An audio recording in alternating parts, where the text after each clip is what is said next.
മദ്രസ അധ്യാപകനെതിരായ POCSO case ഒതുക്കി തീർക്കാൻ പള്ളി കമ്മിറ്റി ശ്രമിക്കുന്നുവെന്ന ഗുരുതര ആരോപണവുമായി അതിജീവിതയുടെ പിതാവ് രംഗത്ത്. കോഴിക്കോട് വക്കയാട് സ്വദേശി മദ്രസ അധ്യാപകനായ അബൂബക്കറിനാണ് പള്ളി കമ്മിറ്റി കവചമൊരുക്കുന്നതായി പരാതി. ഒന്നിലധികം തവണ പോക്സോ കേസിൽ അറസ്റ്റിലായിട്ടും ഇയാൾ വീണ്ടും മദ്രസ അധ്യാപകനായി തുടരുകയാണെന്നും അതിജീവിതയുടെ പിതാവ് ജനം ടിവിയോട് തുറന്നു പറഞ്ഞു. മകളെ മറ്റേ വീട്ടിൽ വന്നിട്ട് പറഞ്ഞിട്ടുണ്ടെങ്കിൽ മകളെങ്ങനെ ഫോണ് കാണിച്ചു തരാമെന്ന് പറഞ്ഞിട്ട് ഉപദ്രവിച്ച്. ഞാൻ അറിയുന്നത് മോള് പറഞ്ഞു. ഞാനെന്ത് ചെയ്ത് അയാളെ വിളിച്ച് ചോദ്യം ചെയ്ത് പിന്നെ ഞാനെന്ത് ബാലശ്ശേരി സ്റ്റേഷനിൽ പോയി പരാതി കൊടുത്ത്. മോക്ക് സ്കൂളിൽ മോള് മദ്രസയിൽ പോകുന്ന കുട്ടിയാണ്. എന്നിട്ട് ബാലശ്ശേരി സ്റ്റേഷനിൽ നിന്ന് എന്ത് ചെയ്ത് അറസ്റ്റ് ചെയ്ത് ജാമ്യത്തിൽ ഇറങ്ങിയിട്ട് വീണ്ടും ഇയാൾ എന്ത് ചെയ്തു ഒരുപാട് മദ്രസയിൽ എന്ന് പറഞ്ഞിട്ടുണ്ടെങ്കിൽ ഇപ്പോൾ എന്ത് ചെയ്ത് പണിയെടുത്തുകൊണ്ടിരിക്കുകയാണ്. കേസ് ഒത്തുതീർപ്പാക്കണം എന്നങ്ങാൻ നിങ്ങളോട് ആരെങ്കിലും ഒത്തുതീർപ്പാക്കാൻ വേണ്ടിയിട്ട് ഒരുപാട് ആൾക്കാർ വന്നിരുന്നു. ഞാനതൊന്നും പറഞ്ഞിട്ടുണ്ടെങ്കിൽ ഇതാക്കിയില്ല. പള്ളിയിൽ നിന്ന് എന്ത് ചെയ്ത് പള്ളിയിലത്തെ ഒരു മുലിയാർ എന്ന് പറഞ്ഞിട്ടുണ്ടെങ്കിൽ ഇത് എന്ത് ചെയ്ത് മറ്റേ സംയമനം പാലിക്കാൻ അത് പറഞ്ഞ് ഒത്തുതീർപ്പാക്കി പോവുക ഇങ്ങനത്തെ കാര്യങ്ങളൊക്കെ. സമസ്ത മറ്റേ ഈ AP വിഭാഗത്തിൻ്റെ ഒരാളെ ഇതാക്കി അങ്ങനെ ഓരും പറഞ്ഞ് എന്ത് ചെയ്ത് മറ്റേ EK വിഭാഗത്തിൽ അതിനെക്കൊണ്ട് ഞങ്ങൾക്ക് ഇതൊന്നും ചെയ്യാൻ കഴിയില്ല എന്ന് പറഞ്ഞു. ഇത്തരത്തിലുള്ള ആൾക്കാർ എന്ന് പറഞ്ഞിട്ടുണ്ടെങ്കിൽ യാതൊരു കാരണവശാലും പറഞ്ഞിട്ടുണ്ടെങ്കിൽ ഒരു മദ്രസയിലും പറഞ്ഞിട്ടുണ്ടെങ്കിൽ കയറരുത്. അതെല്ലാ മദ്രസയിലും കയറാൻ വേണ്ടി ഇങ്ങനത്തെ ആൾക്കാർക്ക് എന്ന് പറഞ്ഞിട്ട് ഓരോ പൈത് ഇങ്ങനെ കൊടുത്തിട്ടാണ് ഇവന്മാരിങ്ങനെ കയറി പറ്റുന്നത്. അനഘ ഹർഷനാണ് കോഴിക്കോട് നിന്ന് ചേരുന്നത്.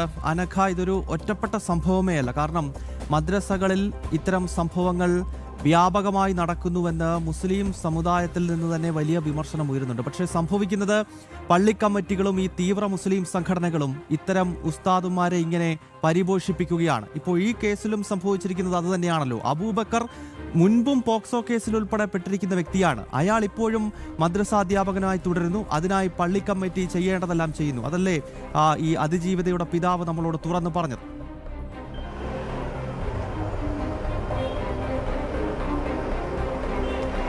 തീർച്ചയായും ഗൗതം, ഈ കേസിലെ ഏറ്റവും പ്രധാനപ്പെട്ട ഒരു കാര്യം 2019 ഈ പള്ളിയിലെ ഉസ്താദായിട്ടുള്ള മദ്രസയിലെ ഉസ്താദായിട്ടുള്ള അബൂബക്കറിനെതിരെ കൊയിലാണ്ടിയിൽ ഒരു കേസ് ഉണ്ടായിരുന്നു.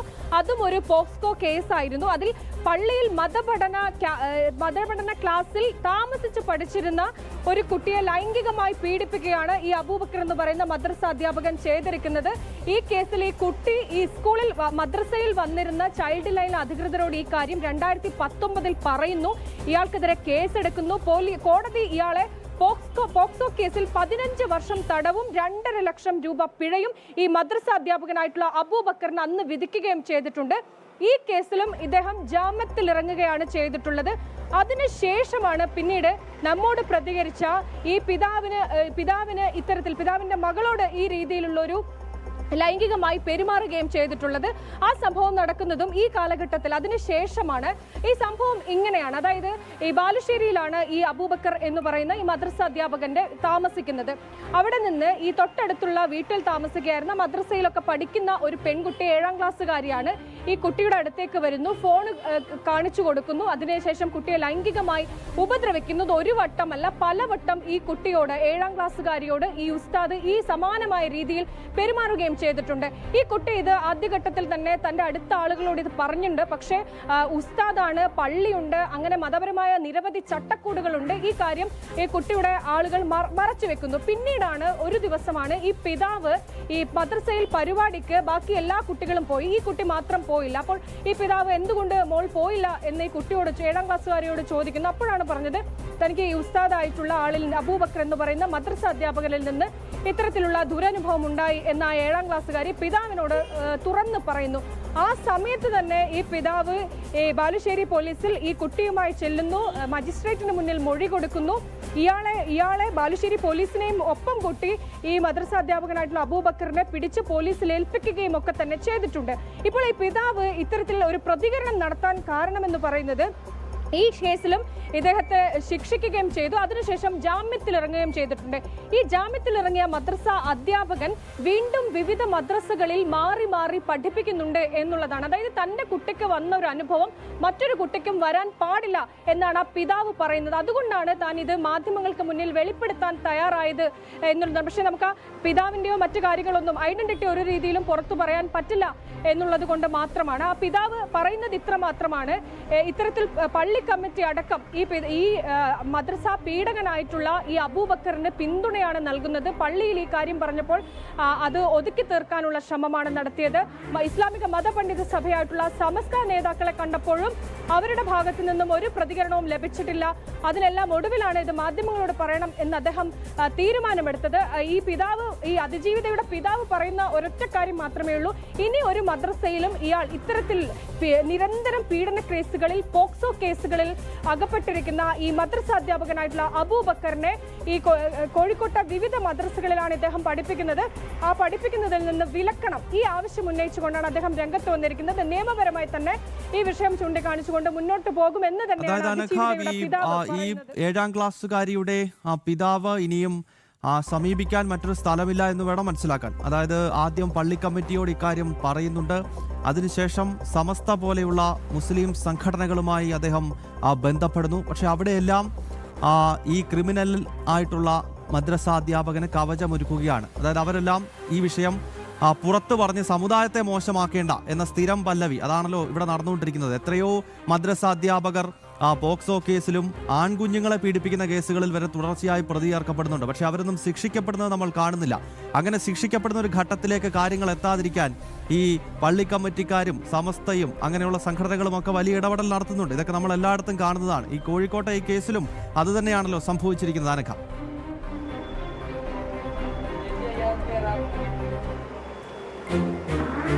ഗൗതം, ഈ കേസിലും ഈ പിതാവ് സ്വന്തം മകൾക്ക് നേരിട്ട ഇത്തരത്തിലൊരു ദുരനുഭവം, 7ാം ക്ലാസ്സിൽ മാത്രം പഠിക്കുന്ന കുട്ടിയോടാണ് 3ൽ കൂടുതൽ തവണ ഈ രീതിയിൽ ലൈംഗികപരമായി പെരുമാറിയിട്ടുള്ളത്. ഈ കേസുമായി ബന്ധപ്പെട്ട് ഈ പിതാവ് ആദ്യം സമീപിച്ചത് ഈ പള്ളി കമ്മിറ്റിയിലായിരുന്നു. അതായത് ഇയാൾക്കെതിരെ നടപടിയെടുക്കണം എന്നൊക്കെ പറഞ്ഞുകൊണ്ട്. പക്ഷെ അപ്പോൾ ആ പള്ളി കമ്മിറ്റിയിലുള്ള ഈ പള്ളിയിലുള്ള ആളുകൾ തന്നോട് പ്രതികരിച്ചത് ഈ കേസുമായി മുന്നോട്ട് പോവുകയാണെങ്കിൽ ഈ പള്ളി അങ്കണത്തിൽ ഖബറടക്കാൻ സമ്മതിക്കില്ല എന്ന് പറഞ്ഞിട്ടുണ്ട് എന്നാണ് ആ പിതാവ് നടത്തിയ പ്രതികരണം. അതിനുശേഷം സമസ്തയിൽ പോയി, അവിടെ നിന്നും നീതി ലഭിച്ചില്ല. ഈ മുസ്ലിം ലീഗിൽ പോയി സംസാരിച്ചു, അവിടെ നിന്നും ഒരു പ്രതികരണവും ലഭിക്കുന്നില്ല. എല്ലാവരും ഈ കേസ് ഒത്തുതീർപ്പാക്കണം, അതൊരു സമുദായത്തിന് ഒന്നാകെ നാണക്കേടാണ് എന്ന് പറഞ്ഞ് അവസാനിപ്പിക്കാനുള്ള ഒരു ശ്രമമാണ് നടത്തുന്നത് എന്നാണ് ആ പിതാവ് പറയുന്നത്.